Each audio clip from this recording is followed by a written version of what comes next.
اعوذ باللہ من الشیطان الرجیم بسم اللہ الرحمن الرحیم۔ اللہ تبارک و تعالیٰ کے نام سے شروع جو بڑا مہربان اور نہایت رحم کرنے والا ہے۔ پیارے دوستو، آج کی اس ویڈیو میں ہم حضرت امام حسین رضی اللہ تعالی عنہ اور ان کے پالے ہوئے شیر ابو الحارث کا واقعہ آپ کو بتائیں گے کہ حضرت امام حسین رضی اللہ تعالی عنہ کا پالا ہوا شیر ابو الحارث کون تھا اور یہ کہاں سے آیا تھا،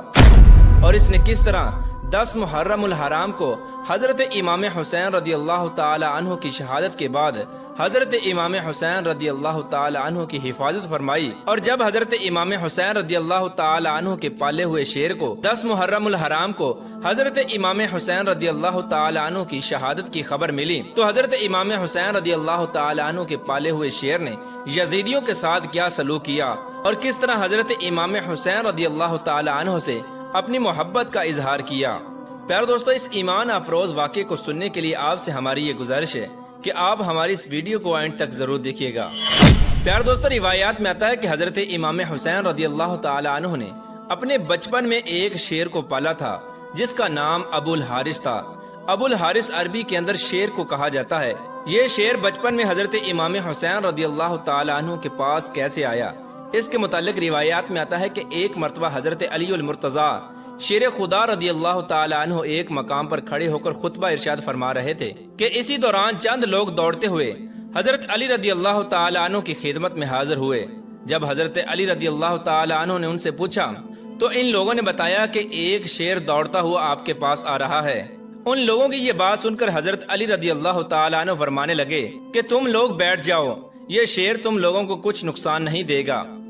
پیار دوستو، یہ گفتگو ابھی جاری تھی کہ ایک بہت بڑا شیر حضرت علی رضی اللہ تعالی عنہ کی خدمت میں حاضر ہوا اور آپ کے قدموں میں سر رکھ کر آپ کو سلامی دینے لگا۔ اس شیر کے ساتھ ایک چھوٹا سا بچہ بھی تھا جس کو شیر نے حضرت علی رضی اللہ تعالی عنہ کی خدمت میں پیش کر دیا۔ اس کے بعد وہ شیر حضرت علی رضی اللہ تعالی عنہ کی بارگاہ میں اپنی زبان کے اندر فریاد کرنے لگا اور کہنے لگا کہ اے علی المرتضیٰ شیر خدا رضی اللہ تعالی عنہ، میں اس کا باپ نہیں بلکہ میں اس کی ماں ہوں۔ اس شیرنی نے حضرت علی رضی اللہ تعالی عنہ کی خدمت میں عرض کی، میں یہ چاہتی ہوں کہ یہ بچہ آپ کی خدمت میں رہ کر جوان ہو اور محفوظ ہو۔ اگر یہ بچہ آپ کے پاس رہے گا تو یہ محفوظ رہے گا۔ اس شیرنی کی یہ درد بری فریاد سن کر حضرت علی رضی اللہ تعالی عنہ اس شیرنی سے فرمانے لگے کہ تم بے فکر ہو جاؤ، میں اس کو اس کی یتیمی کا احساس نہیں ہونے دوں گا اور اس کی حفاظت کروں گا، اور میں یہ بچہ اس کے سپرد کروں گا جو یتیموں کی پرورش کرنا جانتا ہو۔ حضرت علی رضی اللہ تعالی عنہ اس شیرنی سے فرمانے لگے کہ میرا ایک بیٹا ہے جس کا نام حسین ہے، ان سے زیادہ یتیموں کو پیار اور محبت کرنا اور ان کی پرورش کرنا کوئی نہیں جانتا۔ اس کے بعد حضرت علی رضی اللہ تعالی عنہ نے امام حسین کو اپنے پاس بلایا اور ان سے فرمانے لگے کہ اے حسین، اس شیر کے بچے کو اپنے ساتھ لے جاؤ اور اس کا خیال رکھنا۔ اس وقت حضرت امام حسین رضی اللہ تعالی عنہ نے شیر کے بچے کو اٹھایا اور اس کے سر پر شفقت کا ہاتھ پھیرا اور آپ فرمانے لگے کہ آج سے اس کا نام ابو الحارث ہے۔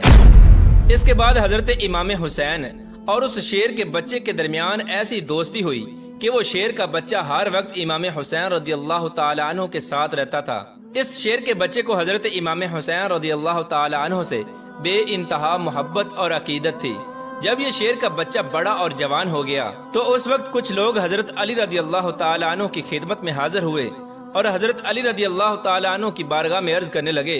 کہ یا علی المرتضیٰ شیر خدا رضی اللہ تعالی عنہ، کہ یہ شیر کا بچہ اب بڑا ہو چکا ہے، کہیں یہ ہمیں نقصان نہ پہنچا دے، اگر ہو سکے تو اس شیر کو آزاد کر دیا جائے۔ چنانچہ ان لوگوں کی یہ بات سن کر حضرت علی رضی اللہ تعالی عنہ گھر تشریف لائے اور حضرت امام حسین رضی اللہ تعالی عنہ کے پاس آ کر فرمانے لگے کہ اے میرے بیٹے، یہ میں نہیں کہہ رہا، عرب کے لوگ یہ کہہ رہے ہیں کہ ابو الحارث اب بڑا ہو چکا ہے، اب اس سے ہماری جانوں کو خطرہ ہے کہ کہیں جانے انجانے میں یہ ہم پر حملہ نہ کر دے اور کہیں ہمیں نقصان نہ پہنچا دے، لہٰذا بہتر یہ ہے کہ اب اس کو آزاد کر دیا جائے۔ پیارے دوستو، یہ بات سنتے ہی حضرت امام حسین رضی اللہ تعالی عنہ کی آنکھوں میں آنسو آ گئے اور آپ زاروں کی طرح رونے لگے، کیونکہ آپ بچپن ہی سے اس شیر کے ساتھ رہے تھے اور آپ کو بھی اس شیر سے والہانہ محبت تھی۔ لیکن اس کے باوجود جب حضرت امام حسین رضی اللہ تعالی عنہ نے اپنے والد کی طرف دیکھا تو آپ کے چہرے کی طرف دیکھ کر آپ مسکرانے لگے اور آپ اپنے والد حضرت علی رضی اللہ تعالی عنہ کی گردن میں باہیں ڈال کر فرمانے لگے کہ اے بابا جان جیسے آپ فرمائیں گے ویسا ہی ہوگا۔ پیارے دوستو، اسی گفتگو کے دوران حضرت امام حسین رضی اللہ تعالی عنہ کی آنکھوں سے آنسو جاری ہو رہے تھے۔ اس کے بعد حضرت امام حسین رضی اللہ تعالی عنہ نے حضرت علی رضی اللہ تعالی عنہ کی بارگاہ میں عرض کی کہ اے بابا جان آپ مجھے آج کے دن کی اجازت دے دیں۔ حضرت امام حسین رضی اللہ تعالی عنہ کی یہ بات سن کر حضرت علی رضی اللہ تعالی عنہ فرمانے لگے کہ اے میرے بیٹے آج کے دن تم کیا کرو گے؟ تو حضرت امام حسین رضی اللہ تعالی عنہ عرض کرنے لگے کہ اے میرے بابا جان کہ باہر دیکھیں شام ہو چکی ہے اور یہ رات کو کہاں پر جائے گا، یہ وقت کسی کو اپنے گھر سے نکالنے کا نہیں۔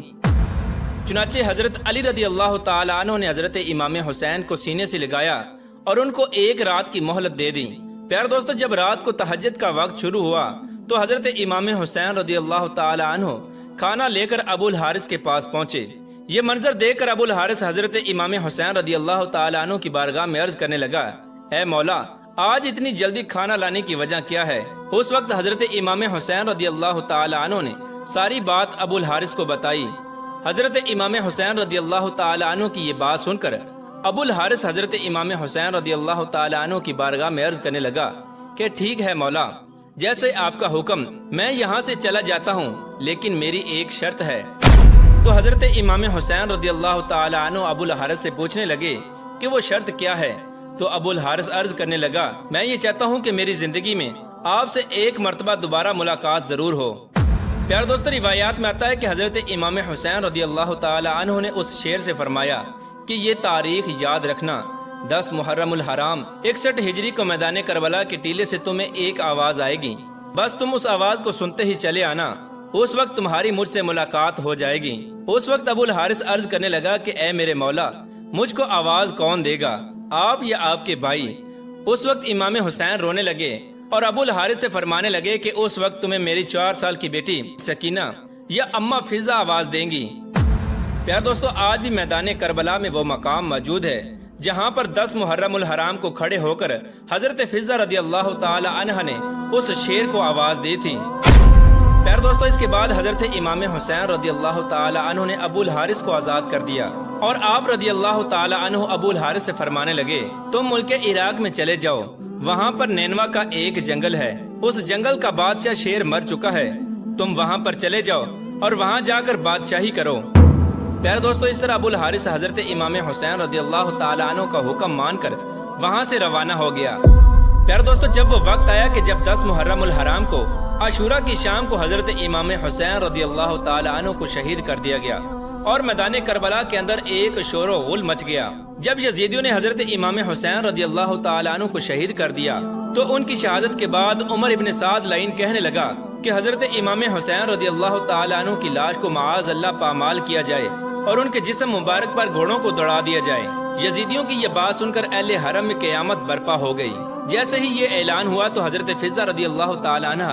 حضرت زینب رضی اللہ تعالی عنہ کے پاس آئیں کہ اے سیدہ، حضرت محمد مصطفیٰ صلی اللہ تعالی علیہ وآلہ وسلم کے ایک صحابی تھے جو ایک مرتبہ سمندر میں سفر کر رہے تھے کہ ان کی کشتی ٹوٹ گئی۔ وہ صحابی رضی اللہ تعالی عنہ کشتی کی ایک لکڑی کا سہارا لے کر ایک جنگل میں پہنچے۔ اس ویران جزیرے میں اس صحابی نے ایک شیر کو دیکھا۔ جب وہ شیر اس صحابی پر حملہ کرنے لگا تو اس صحابی نے فرمایا کہ مجھ پر حملہ مت کرنا اور مجھ کو اذیت نہ دینا، میں حضرت محمد مصطفیٰ صلی اللہ تعالی علیہ وآلہ وسلم کا صحابی ہوں۔ چنانچہ جیسے ہی شیر نے اس صحابی کی یہ بات سنی تو وہ شیر اس پر حملہ کرنے کی بجائے اس کو سیدھے رستے کی طرف لے گیا۔ حضرت فضا رضی اللہ تعالی عنہ عرض کرنے لگی کہ اے سیدہ، اس علاقے میں بھی ایک شیر رہتا ہے، اگر آپ مجھے اجازت دیں تو میں اس کو بلا کر لاتی ہوں تاکہ وہ شیر ہماری مدد کرے اور حضرت امام حسین رضی اللہ تعالی عنہ کے جسم مبارک کو اس طرح پامال نہ کیا جائے۔ چنانچہ حضرت فضا رضی اللہ تعالی عنہ اجازت پا کر اس جنگل کی طرف روانہ ہو گئی اور جنگل میں پہنچ کر انہوں نے ابو الحارث کو آواز دی۔ چنانچہ جیسے ہی یہ صدا بلند ہوئی تو وہ شیر چند ہی لمحوں میں حضرت فضا رضی اللہ تعالی عنہ کی خدمت میں حاضر ہو گیا۔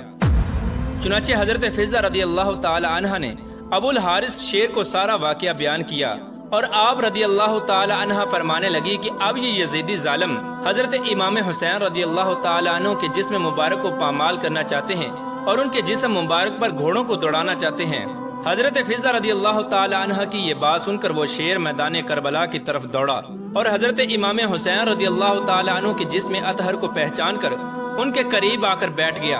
اور ان کے جسم مبارک کی حفاظت کرنے لگا۔ پیارے دوستو، روایات میں آتا ہے کہ یہ شیر حضرت امام حسین رضی اللہ تعالی عنہ کے جسم مبارک کے پاس بیٹھ کر ان کے جسم کے ساتھ اپنے سر کو رکھ کر روتا رہا۔ ادھر جب یزیدی لشکر اپنے گھوڑوں پر سوار ہو کر حضرت امام حسین رضی اللہ تعالی عنہ کے جسم مبارک کو پامال کرنے کے لیے آ رہا تھا تو انہوں نے دیکھا کہ حضرت امام حسین رضی اللہ تعالی عنہ کے جسم مبارک کے پاس ایک شیر بیٹھا ہوا ہے جو ان کی حفاظت کر رہا ہے۔ چنانچہ اس لشکر پر ابو الحارث کا ایسا رعب طاری ہوا کہ وہ لشکر الٹے پاؤں بھاگنے پر مجبور ہو گیا اور کسی کی یہ جرت نہ تھی کہ وہ پلٹ کر واپس دیکھ سکیں۔ پیارے دوستو، اس طرح اس شیر نے حضرت امام حسین رضی اللہ تعالی عنہ سے آخری ملاقات کی اور حضرت امام حسین رضی اللہ تعالی عنہ کے جسم مبارک پر اپنے سر کو رکھ کر زاروں کی طار روتا رہا، اور اس طرح ابو الحارث نے یزیدیوں کے ہاتھوں حضرت امام حسین رضی اللہ تعالی عنہ کے جسم مبارک کو پامال ہونے سے بچایا۔ اللہ تبارک و تعالی سے دعا ہے کہ اللہ تبارک و تعالی ہمیں اہل بیت سے محبت کرنے کی توفیق عطا فرمائے اور حضور پاک صلی اللہ تعالی علیہ وآلہ وسلم کی محبت کے اندر جینا مرنا نصیب فرمائے۔